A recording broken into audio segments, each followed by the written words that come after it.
नमस्कार मित्रांनो, जगदीश चव्हाण यूट्यूब चॅनलमध्ये आपलं सर्वांचं सहर्ष स्वागत आहे।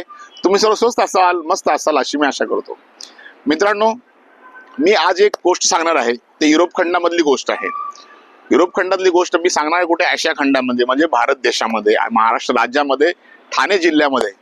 आज मी त्या गोष्टीचा त्याच्यावरती उलगडा करणार आहे।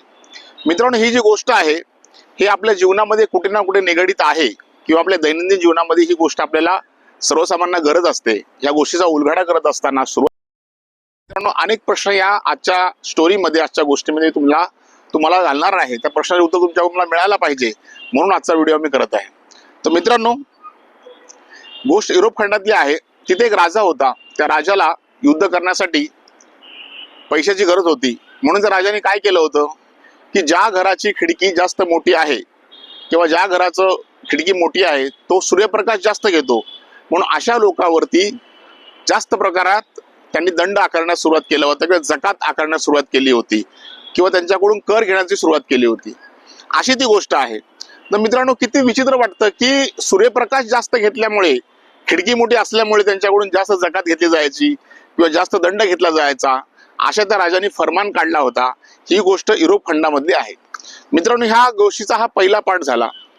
दुसरा पार्ट असा आहे मित्रांनो, त्यावेळेचा अलेक्झांडर म्हणजे आता आजचा सिकंदर राजा। अलेक्झांडर राजा हे तुम्हाला सर्वांना माहिती आहे की त्याला सगळं जग जिंकायचं होतं, अशी त्याची महत्वाकांक्षा होती। पण मित्रांनो, त्या अलेक्झांडरला म्हणजे त्या राजाला भेटण्यासाठी अनेक लोक यायचे। येताना काही ना काहीतरी त्याला भेटवस्तू घेऊन यायचे। भेटवस्तू घेऊन आल्यानंतर हा राजा पण त्या व्यक्तीला काहीतरी भेटवस्तू द्यायचा। असा हा प्रकार, असा हा सिलसिला हा नेहमी चालू होता। तर मित्रांनो, हे सगळ्या गोष्टी तर सगळ्यांना माहिती आहे, जगांना माहिती आहेत। पण एक तात्विक, एक आपण साधू म्हणू शकतो त्या व्यक्तीला, तो असा उन्हामध्ये पडला होता आणि ऊन खात होता।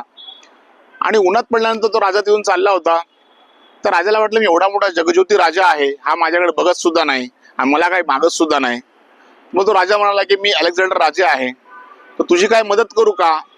तो तात्विक म्हणजे एक साधू म्हणाला माझी काय मदत करू नको। असं कसं यार, मदत करू नको असं बोलतो तो, काहीतरी मदत घ्या माझ्याकडून। मग तो राजा म्हणतो ठीक आहे। तात्विक म्हणतो ठीक आहे, आता माझ्यावर जो सूर्यप्रकाश पडलाय, मी जो उन्हामध्ये लोळतोय, तो तुझ्यामुळे अडलेला आहे, तू बाजूला सरक, तो सूर्यप्रकाश माझ्या अंगावर पडेल। म्हणजे जगामध्ये आज काय परिस्थिती आहे की सूर्यप्रकाश आपल्या जीवनामध्ये किती महत्वाचा आहे, तो तात्विक, तो साधू सांगत आहे। सांगतोय कोणाला? अलेक्झांडर राजाला, जो काय सगळ्या जग जिंकायचा असताना सुद्धा तो सांगतोय की मला सूर्यप्रकाशाची गरज आहे, तू बाजूला सरक। तर मित्रांनो, जर एखाद्या राजाने एखाद्या सामान्य माणसाला विचारलं असं तुला काय पाहिजे, त्यांनी नाणादराची मागणी केली असती, नाणादराची डिमांड केली असती। पण एक तात्विक माणूस त्याला काय पाहिजे, तर फक्त सूर्यप्रकाश पाहिजे। तर मित्रांनो, इथे दुसरा प्रश्न असा निर्माण होतो की आपण सूर्योदयाच्या पहिले उठतो का? सूर्योदय होताना आपण पाहतो का?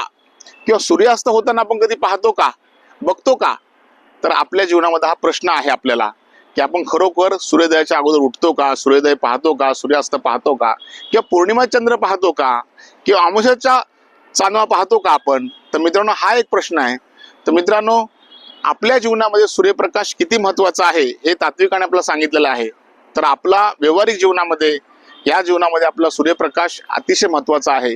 तर मित्रांनो, आपण सूर्योदयाच्या अगोदर उठावं, सूर्यास्त कसा होतो हे पण आपण पाहिलं पाहिजे। हे आपल्या जीवनाचं रहस्य किंवा आपल्या जीवनातली वेगळी गोष्ट आहे, ही तुम्हाला सांगण्याचा मी प्रयत्न करतात। जर ही तुम्हाला माहिती आवडली तर आपण पुढच्या लोकाला पाठवा, ही नम्र विनंती। नमस्कार।